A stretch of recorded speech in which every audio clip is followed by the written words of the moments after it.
Respondiendo a lo que Cristina decía, al parecer estamos viviendo una especie de rebelión de las élites, ¿no? No sé si el término corresponde, seguramente se ha utilizado ya antes. Sin embargo, hay un elemento importantísimo que Cristina ha señalado, este 30% de personas pobres que, a pesar de todo lo que podría suponerse, asumen estas banderas y se adhieren a estas causas. Entonces, quizás a partir de esa lectura voy a tratar también de acercarme a la realidad boliviana. En efecto, el año pasado también, a fines de año, hubo un conflicto en Bolivia, un conflicto que debe ser seguramente el más fuerte que ha tenido que enfrentar el gobierno de Luis Arce, que fue electo el año 2020, en octubre, y que pues trascendió las fronteras nacionales y apareció también en las noticias. Creo que para entender este conflicto hace falta algunos elementos o informaciones de contexto que puedan ayudarnos a descifrar más o menos con cierta precisión lo que sucedió y todavía está sucediendo en Bolivia en estos momentos. Creo que la Bolivia de hoy no se entiende sin el largo gobierno de Evo Morales. Largo gobierno porque Evo Morales es la persona que más tiempo ha gobernado Bolivia. Él renunció a solo 2 meses de cumplir 14 años continuos en el ejercicio de la presidencia y indudablemente esos 14 años a los que se suman ahora los años de Luis Arce, porque él forma parte del mismo partido, pues está marcando en realidad no un gobierno, sino una época en Bolivia, ¿no? Es decir, es un momento que sin duda alguna marca, al igual que marcó también la Revolución Nacional y el movimiento nacionalista revolucionario a partir del año 52 hasta básicamente el año 2003. Entonces, Evo marca una época y creo que la caracterización de este gobierno es que se trata de un gobierno que a pesar de su longevidad, a pesar de su espacio temporal tan amplio, mantuvo los límites democráticos en la medida de lo posible, ¿no? Hay muchas críticas en ese sentido, pero es indiscutible, la primera conclusión que se puede sacar acá, es que es un gobierno con un enorme respaldo popular, un gobierno que recibe, al igual quizás que los gobiernos del PT en Brasil, un apoyo y una ratificación constante, ¿no? Y que luego vive una crisis, indiscutiblemente, sobre todo a partir de 2016. Evo Morales fue candidato a la presidencia de Bolivia el año 2002, el año 2005, el año 2014, el año 2019, ¿no? Eh, Todas esas elecciones, a excepción de la primera, el 2002, las ganó con una mayoría suficiente y lo que se puso en duda fue justamente el resultado de 2019, donde por primera vez obtiene menos del 50% de los votos. Entonces, siguiendo un poco la narrativa de Cristina, también en Bolivia hubo un descenso, digamos, del apoyo y el respaldo popular, que es algo más o menos fácil de entender si estamos hablando de un periodo tan largo. Es decir, es difícil imaginar un gobierno tan largo con una popularidad creciente e ininterrumpida, ¿no? En algún momento, pues tenía que llegar un bache, ¿no? Tenía que llegar un momento, digamos, de turbulencia, por decirlo de alguna manera. La crisis que saca a Evo Morales del poder comienza básicamente el 2016. El gobierno de Evo Morales convoca un referéndum para modificar un artículo de la Constitución que se había aprobado durante el periodo de Evo Morales, que había contado con el respaldo del 60% en 2009, y que por lo tanto era una constitución, la primera en la historia de Bolivia, con ese respaldo popular y con un proceso, digamos así, democrático para su formulación y concreción.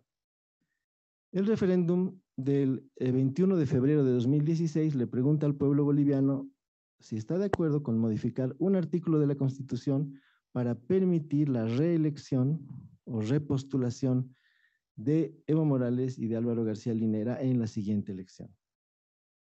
Ese referéndum tiene un resultado apretado, pero el electorado en Bolivia le dice no. Con lo cual, la Constitución boliviana es la constitución más ratificada en su historia. Cuando el propio Evo Morales intenta cambiar la Constitución, es el propio pueblo boliviano el que le dice no la cambies. Por esta Constitución votamos en 2009 y tiene que quedarse así como está. Así nos gusta, ¿no? Y entonces nos muestra la enorme grandeza del electorado boliviano frente a la cada vez, digamos, declinante ética política del propio Evo Morales y de su partido. Porque el pueblo boliviano no solamente aprobó a un grupo de personas para que redactaran la Constitución, respaldó con su voto esa Constitución, ratificó por segunda vez la vigencia absoluta y plena de la Constitución en 2016, ya no le dio el 50% más uno en 2019 al candidato Evo Morales, que ya estaba compitiendo de forma inconstitucional, y luego, en 2020, ratifica su apoyo al movimiento al socialismo cuando ve que Evo Morales ya no es el candidato. O sea, lo que vemos ahí es una coherencia absoluta del electorado boliviano que dice, nos gusta el MAS, pero no nos gusta que una sola persona sea la única que se mantenga en el liderazgo de este movimiento. O sea, nos gusta este partido, nos gusta su política, pero renueven, ¿no? O sea, no sean evodependientes de alguna manera. Entonces, la crisis, digamos, que deja a Evo Morales fuera del poder, comienza el 12 de febrero de 2016, cuando el pueblo boliviano le dice no al cambio a la Constitución, y se agudiza al año siguiente, cuando el MAS hace un Congreso Nacional y toma la decisión como partido político de darle la espalda a esa decisión de referéndum y buscar todas las vías posibles, así está en el Congreso, así está, digamos, la resolución del Congreso, para que Evo Morales pueda seguir siendo candidato. O sea, en ese momento el MAS, por supuesto, comienza a ir en contrarruta de cualquier sentido democrático mínimo, ¿no? Si, ¿cómo es posible que un partido político que ha gobernado tanto tiempo un país tome la decisión en un Congreso Nacional de desconocer lo que su propio referéndum había arrojado como resultado y buscar todas las vías legales para que Evo Morales continúe siendo candidato, ¿no? Entonces, ahí se produce, y ahí entro quizás más a aproximarme a lo de Cristina, ahí se produce el nacimiento de una nueva oposición. O sea, una oposición que había tenido muy pocos recursos retóricos para enfrentarse al gobierno de Evo Morales, recibe este gran regalo, ¿no? O sea, el partido en función de gobierno está diciendo, el referéndum al que nosotros hemos convocado, hay que desconocerlo, tirarlo a la basura y buscar la forma de que de todas maneras Evo Morales siga siendo candidato. O sea, en vez de que el MAS se siente a buscar un sucesor para Evo Morales que hubiese sido lo correcto, prefiere saltarse su propia constitución, saltarse la voluntad del pueblo, por más mínimo que haya sido el resultado, y mantener, digamos así, esa ruta, ¿no? Que creo que es una ruta suicida. Y el pueblo, pues, le enmienda la plana al MAS. El 2019 ya había un enorme hartazgo en la población de una generación que solo conoció a una persona como presidente a lo largo de toda su vida, ¿no? Y que quizás no se resignaba a que esto fuera de esa manera.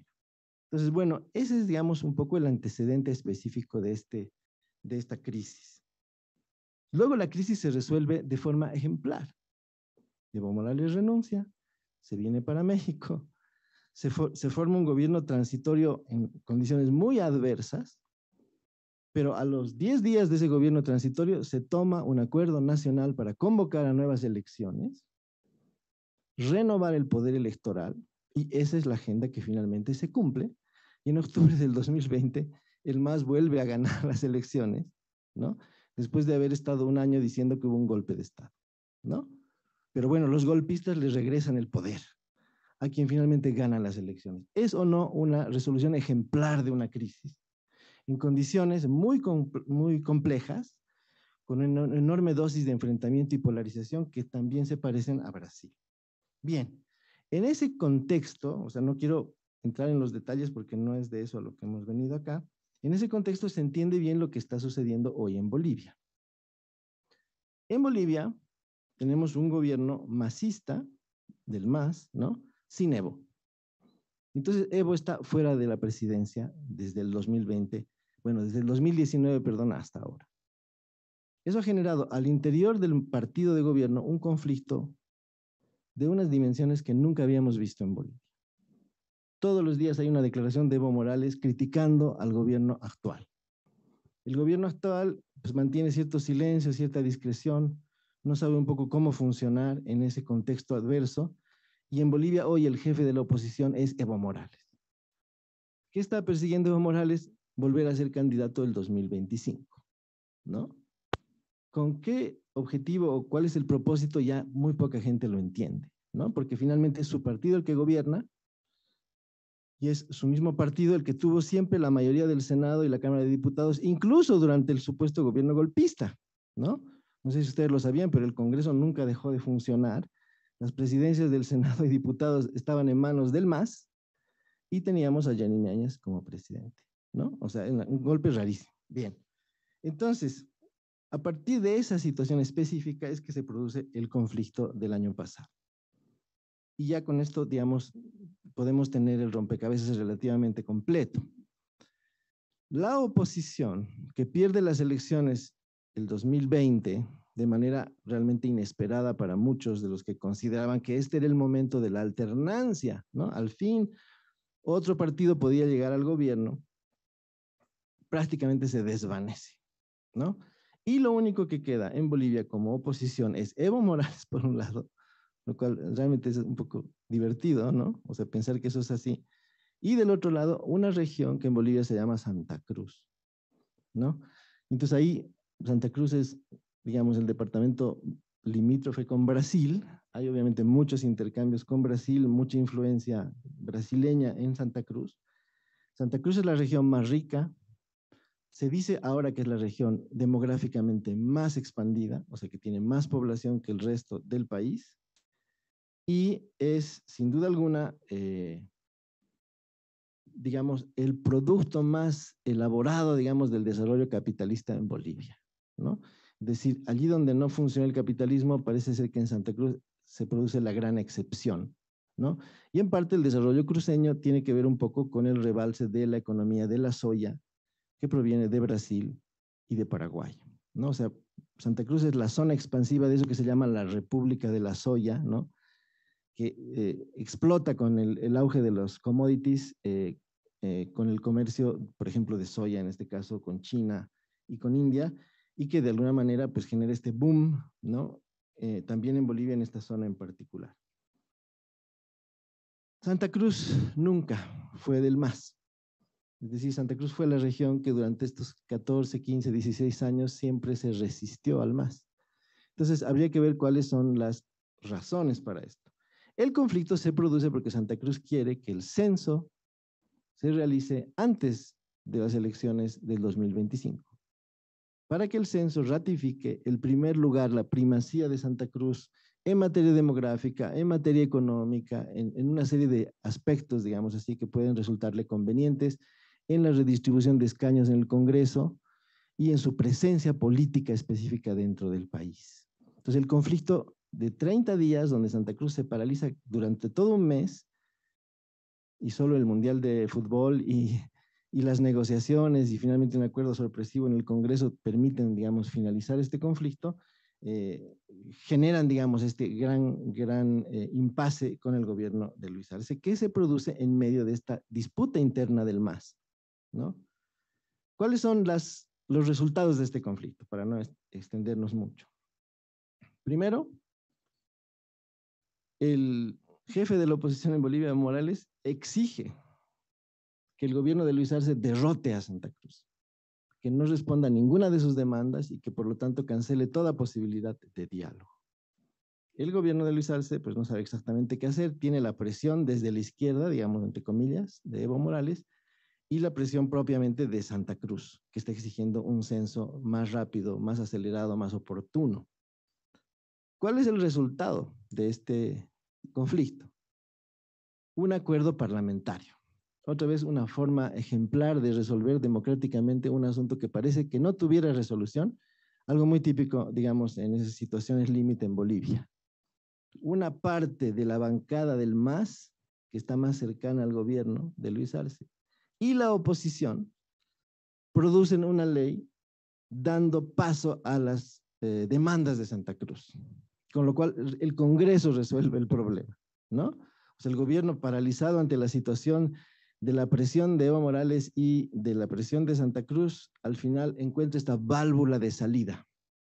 Entonces se produce por primera vez una disidencia real interna dentro del MAS que permite dar respuesta a un conflicto que en realidad no es un conflicto estructurante, ¿no? En Bolivia, o sea, es simplemente contemos cuántos son y dónde vivimos. Eso es un censo, no es otra cosa. no es nada del otro mundo, digamos así, ¿no?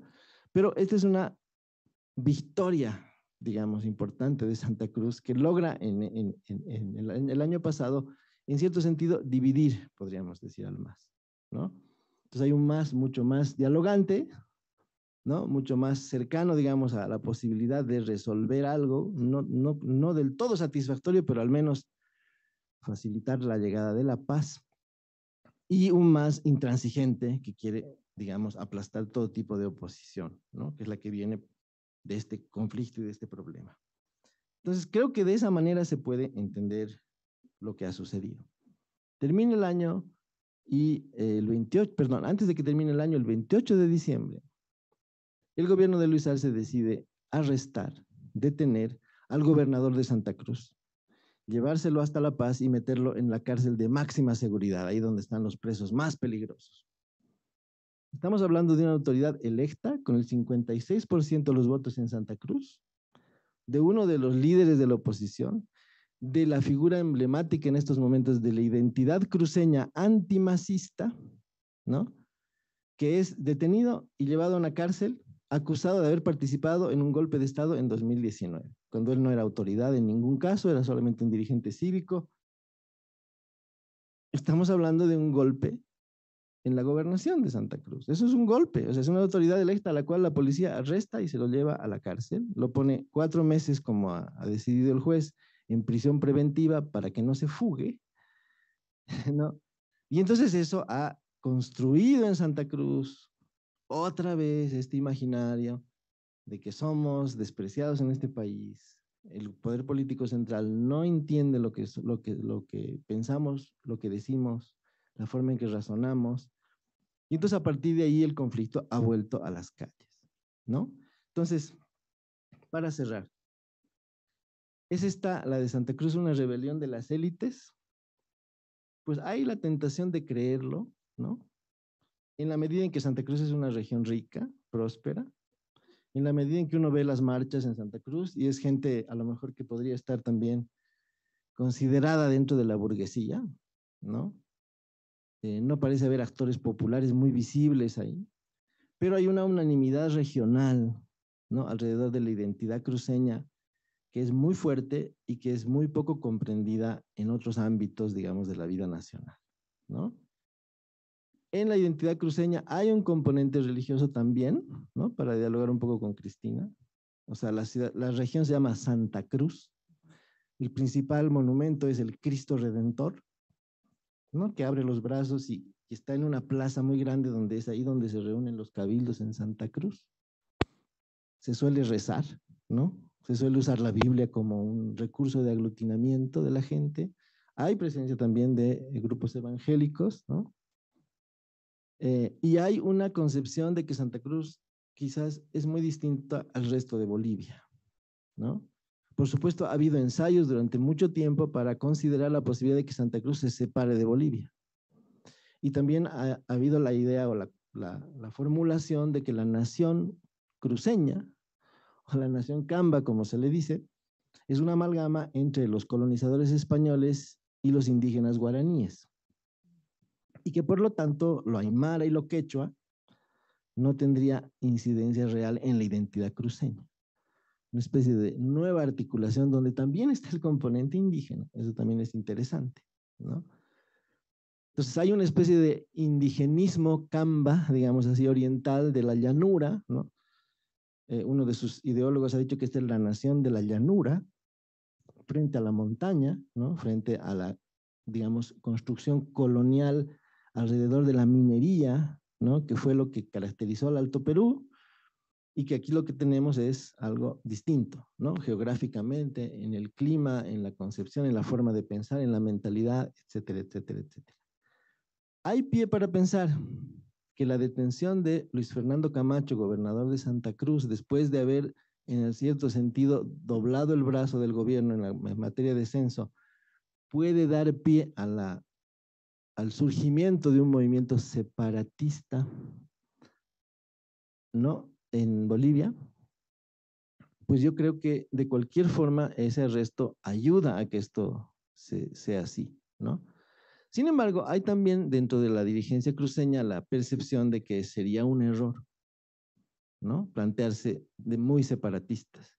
Entonces, en el último discurso del presidente del Comité Cívico, él termina su discurso diciendo Bolivia unida jamás será vencida, algo que es insólito en Santa Cruz, porque si uno ve las marchas de Santa Cruz no hay una sola bandera boliviana.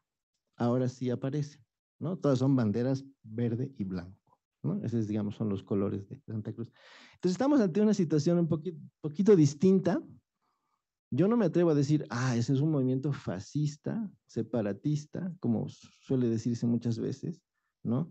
Sino que siento que hay, así como puede haber distorsiones cognitivas, ¿no? Lo que nos decía Cristina, también hay una realidad, un sustrato real de diferenciación. O sea, hay un hecho diferencial cruceño en Bolivia parecido un poco a lo que pasa con Cataluña, para fijar un ejemplo menos polémico, ¿no? Menos controvertido.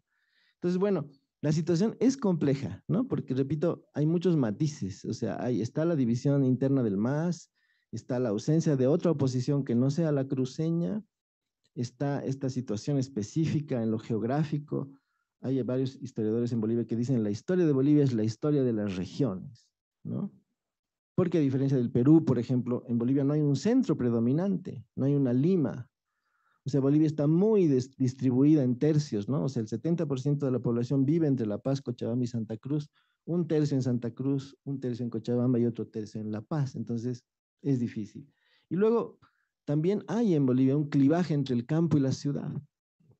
O sea, el campo es mayoritariamente favorable al MAS, pero en porcentajes insólitos del 98%, y las ciudades son mayoritariamente adversas al MAS, en porcentajes un poco menores, 50, 60, ¿no?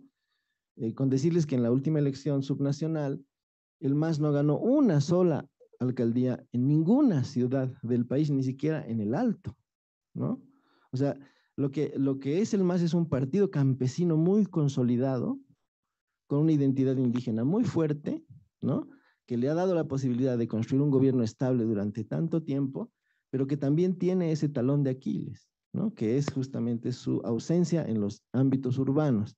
Entonces, cuando Cristina nos describe un poco estas ideas bolsonaristas, yo siento a veces que algunos segmentos urbanos en Bolivia piensan del mismo modo, ¿no? Y tienen, digamos, esas sensibilidades muy parecidas, pero hay efectivamente también esa división. Entonces, como podrán ver ustedes, es muy confusa la situación boliviana. Es muy difícil ponerse del lado de un lado o del otro, ¿no? Porque hay elementos diversos en este sentido. Y por eso cierro un poco esta intervención señalando que, pues a veces lo único que ha funcionado en Bolivia es una especie de intuición democrática de último minuto, ¿no? Que hace que de pronto se ponga un gobierno así medio mal organizado, pero más o menos hay un acuerdo y finalmente son las urnas las que deciden, ¿no? O sea, lo que pasa en Bolivia muchas veces es que después de la elección viene un alivio. Es como una especie de tregua. Estábamos a punto de matarnos, ¿no? Como realmente cada vez parece más cierto, estamos a punto de saltar al abismo y llega un minuto salvador que hace que de pronto se construya algo así como lo que sucedió, por ejemplo, en el caso del censo, ¿no? Que no había solución. Se reúne el Congreso, aprueba una ley del censo, Santa Cruz levanta el paro. Adiós, ya podemos ver el mundial a gusto. Fue un poco la situación. Pero bueno, esa es un poco, quizás la mentalidad política boliviana tiene mucho que ver con esto, ¿no? O sea, hay un aprecio muy fuerte por la democracia, por la voluntad popular y por ciertas salidas negociadas, ¿no? Lo cual hace difícil, por ejemplo, me hace difícil pensar que hubiera en Bolivia la toma del Parlamento, ¿no? Como lo que sucedió en Brasilia. Creo que eso sería un poco extraño en nuestro país, tal vez por ser tan pocos y tener, digamos, bastantes amortiguadores, ¿no? Que sobre todo creo que han sido construidos por la Revolución Nacional del 52. Hubo una reforma agraria, hubo una serie de reformas muy importantes que hicieron, por ejemplo, al Che Guevara irrelevante el 67, ¿no? Bueno, con eso termino. Gracias.